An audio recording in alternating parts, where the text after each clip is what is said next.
है आपका अपने यूट्यूब चैनल पर। तो दोस्तों आज अपन बात करेंगे आपके बोर्ड एग्ज़ाम 2024 के मैथ का 8th क्लास का पेपर है, जिसकी अपन चर्चा करेंगे। और आपके ये पेपर बोर्ड एग्ज़ाम के लिए बहुत ही हेल्पफुल सहायक होगा, इसलिए आपको क्लास को पूरा देखना है और अधिक से अधिक दोस्तों को शेयर भी करना है। तो ये पेपर है आपके 2024 का 8th क्लास का पेपर है, जो आपके एग्ज़ाम के अंदर यूं के यूं छपने वाला है। तो अगर आप एग्ज़ाम का आपके आने वाले दिनों में पेपर है, तो आप इस क्लास को पूरा देख के ज़रूर देना। इनमें से आपके कई क्वेश्चन आपको देखने को मिलेंगे। ये आपके क्लास 8th का मैथ का पेपर है, अपन पूरे पेपर सॉल्व करवाएंगे। अगर आपको क्लास अच्छी लगे तो क्लास को लाइक भी करना, अगर नए हैं तो चैनल को सब्सक्राइब जरूर करके रखना, क्योंकि अपन अगली क्लास आपके आते ही तुरंत आपको सबसे पहले आपको सूचना मिल सके और आप क्लास को अच्छे से देख सके और बोर्ड एग्ज़ाम के अंदर आप अच्छे से अंक ला सकते हैं। और जो भी स्टूडेंट गवर्नमेंट स्कूल के अंदर पढ़ते हैं, अगर वो 8th क्लास के अंदर A+ या A ग्रेड लाते हैं तो उसको लैपटॉप फ्री में दिया जाता है।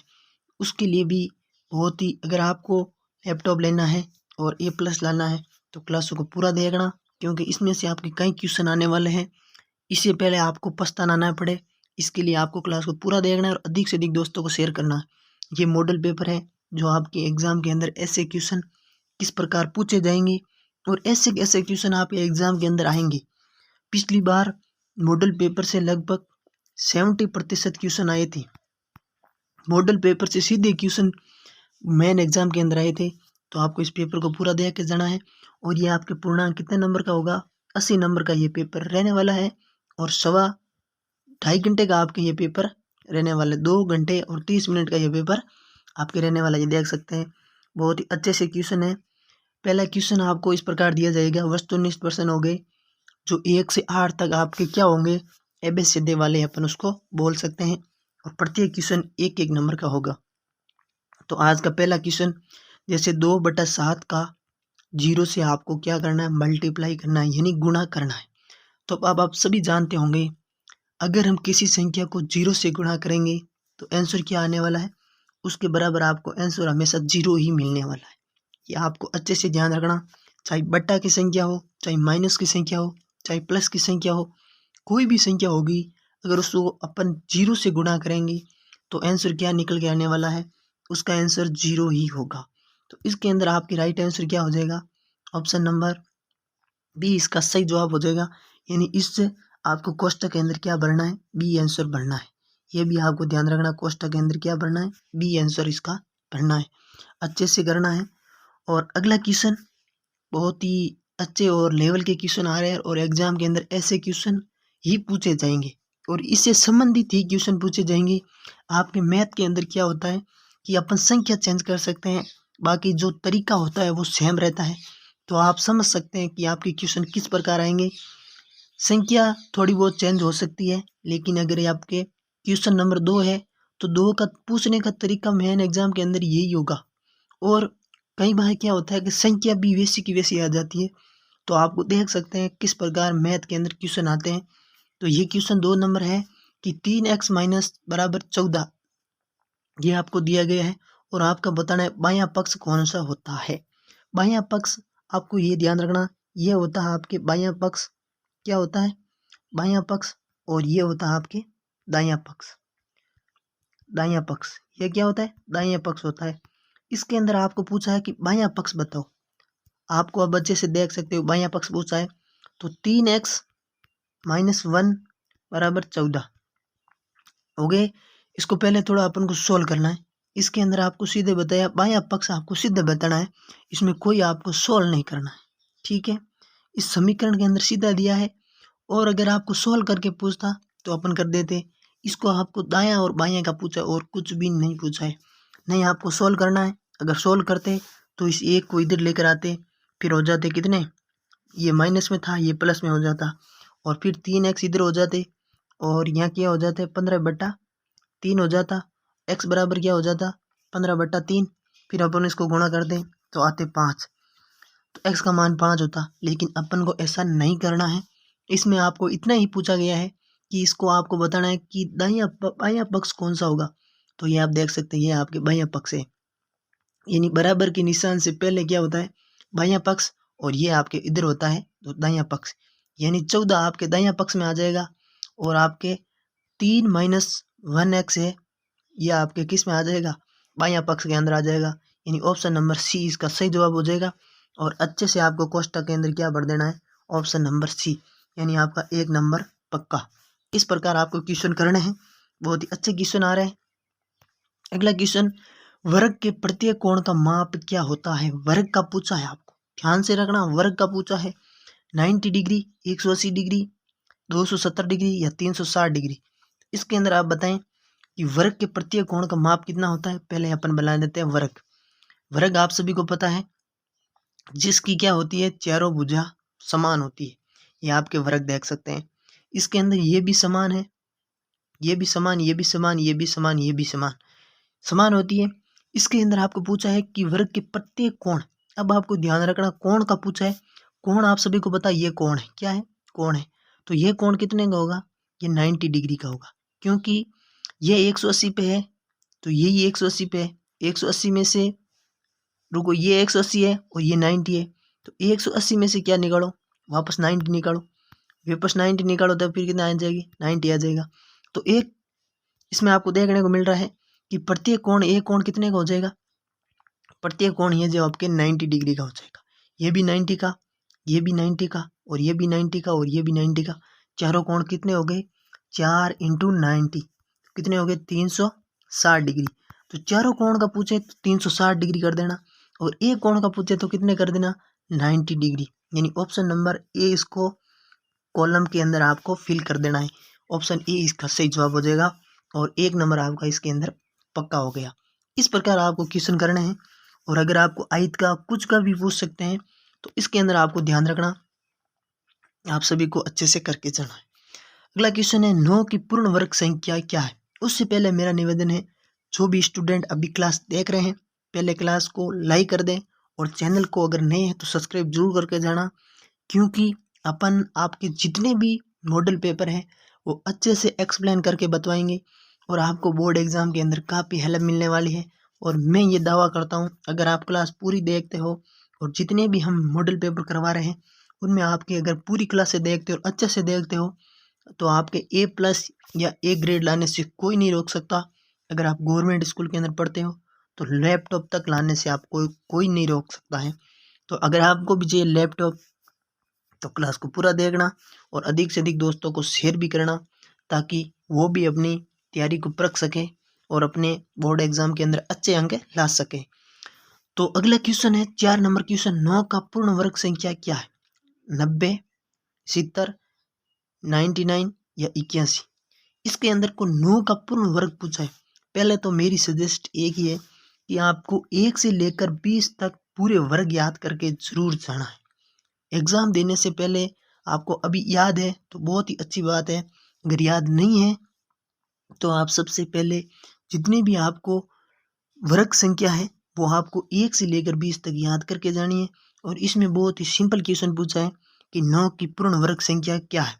तो 9 की पूर्ण वर्ग संख्या क्या हो जाएगी, आप सभी को पता है 9 का 9 × 9, वर्ग का अर्थ क्या होता है, 9 को किसी संख्या को 2 बार गुणा करना, और घन का अर्थ क्या होता है, किसी संख्या को 3 बार गुणा करना। अगर आपको 9 का ऐसे बोल ले तो आपको 3 बार गुणा कर देना, अगर घन का पूछे 3 बार और वर्ग का पूछे तो 2 बार।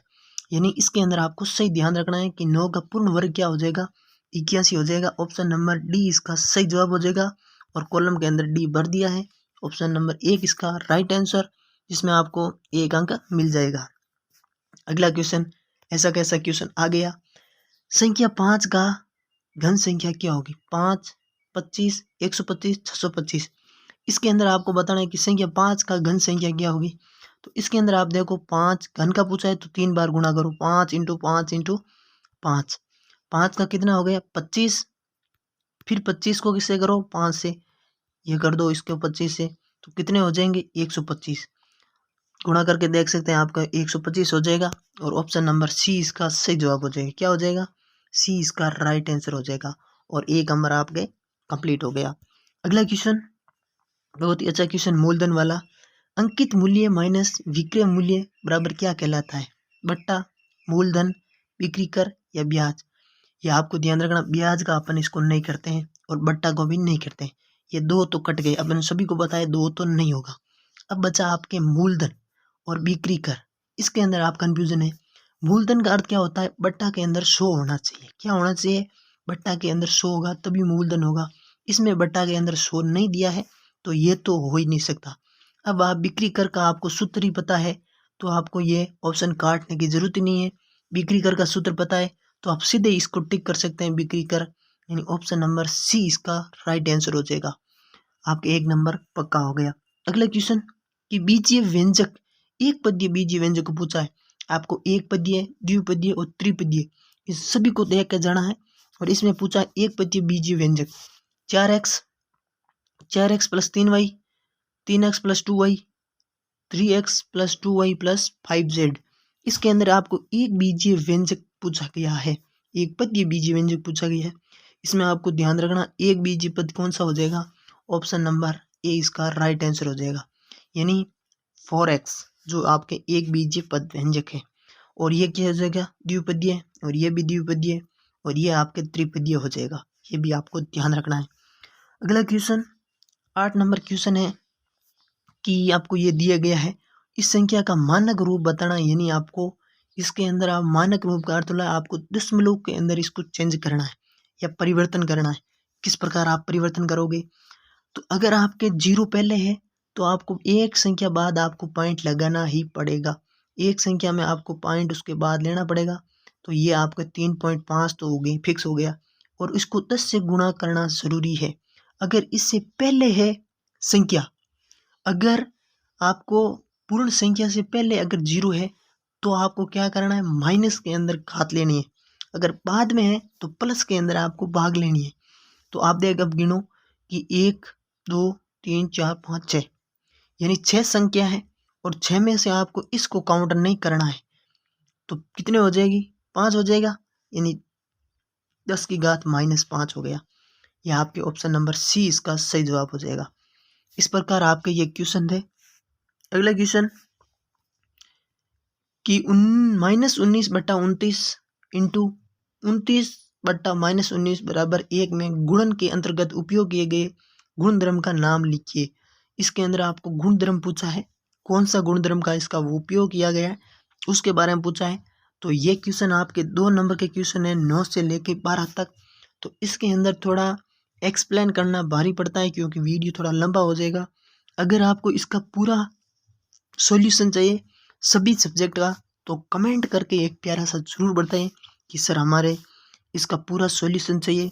तो आपके 24 घंटे के अंदर अंदर आपकी सीधी क्लास उपलब्ध हो जाएगी सॉल्यूशन की, क्योंकि आपका रिस्पांस अच्छा होगा तो हम जल्दी सॉल्यूशन लेकर आएंगे।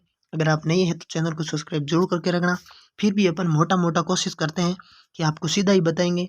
अगर आपको पूरा सॉल्यूशन चाहिए तो कमेंट करके बता सकते हैं, अपन 24 घंटे के अंदर अंदर आपको वापस सॉल्यूशन दे देंगे। तो इसके अंदर आपको ध्यान रखना वज्र गुणन, कौन सा गुणन? वज्र गुणन आपको करना है और इसको पूरा सोल्व भी करना है। तो अपन इतना नहीं बता सकते, मेन आपको बता देंगे। अगर आपको सॉल्यूशन पूरा चाहिए तो अपन पूरा सॉल्यूशन बताएंगे, कितने शब्द के अंदर इसका आंसर देना है, किस प्रकार आपको करना है। ये है 5x + 9 बराबर 5 + 3x को हल करना है। इसके अंदर कुछ भी नहीं करना है। इस संख्या को आप पहले जो ये संख्या दिया गया है इस 9 को इधर लाओ और 3 को इधर लाओ, इसके अंदर जोड़ो, इसको भाग दे दो और कुछ भी नहीं करना है। अगला क्वेश्चन कि निम्नलिखित में से प्रत्येक घन की इकाई अंक ज्ञात करना है। इसके अंदर भी आपको इकाई अंक ज्ञात करना है।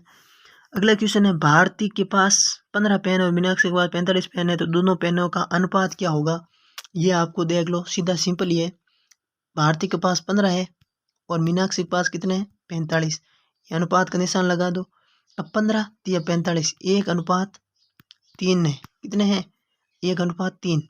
क्या हो जाएगा? 1:3। आपको इसको करना है सीधा, कुछ भी नहीं करना है। अगला क्वेश्चन ये आपके लघु उत्तरात्मक है जो 13 से 22 तक है। ये आपके कितने नंबर का है? ये आपके 4 क्वेश्चन है, एक एक नंबर का, यानी 4 अंक है। तो इसके अंदर आपको सत्य और असत्य के बारे में बताना है। तो a की घात m इंटू बी की घात m का मान a इंटू बी m होगा, क्या ये सत्य है? अपन इसको ऐसा लिख सकते हैं और इसका भी आपके सत्य हो जाएगा। और इसके अंदर भी आपके क्या होने वाला है? इसके अंदर भी सत्य और इसके अंदर आपके हो जाएगा असत्य, यानी इस प्रकार आपके ये रहने वाला है। अगला क्वेश्चन ये रिक्त स्थान वाले है कि आयत का प्रत्यय कोण होता है, आपको बताना। आयत का पूछा है तो आपको ध्यान रखना उत्तल बहुभुज का विकर्ण बताना है, और आयत का प्रत्यय कोण आपको पूछा है तो इसके अंदर आपको क्या ध्यान रखना है। आयत का भी पूछा है ना, तो इस प्रकार देख लो। पहले तो ये आपके आयत है, आयत के अंदर भी कितना होता है, न्यून कोण और अधिक कोण और समकोण, इसको आपको जरूर ध्यान रखना है। इसके अंदर भी आपके समकोण हो जाएगा। अगला क्वेश्चन उत्तल बहुभुज में विकर्ण को कोई भाग बड़ी भाग में नहीं होता है। उत्तल बहुभुज के अंदर कोई बड़ी भाग के अंदर नहीं होता है। पंचकोण पंचभुज के सभी अंत्य कोणों का योगफल कितना होता है, 360 डिग्री होता है। और अगला क्वेश्चन समांतर चतुर्भुज में विकर्ण एक दूसरे को क्या करते हैं, लंब समद्विभाजित करते हैं। ये इस प्रकार आप देख सकते हैं किस प्रकार आपके क्वेश्चन पूछा गया है। मैंने बता चुका हूँ कि अगर आपको सॉल्यूशन पूरा चाहिए तो क्लास के अंदर कमेंट जरूर करें। आपको पूरा सॉल्यूशन 24 घंटे के अंदर अंदर आपको मिल जाएगा। तो आपको क्लास को पूरा देखा, इसके लिए आपको बहुत बहुत धन्यवाद।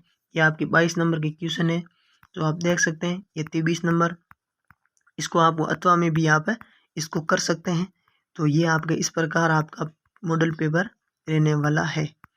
फिर से मिलेंगे। Thank you very much. ये आपके ग्राफ का, तो इस प्रकार आपके ये क्वेश्चन रहने वाला है। All the best. क्लास अच्छी लगे तो शेयर करें। Thank you very much.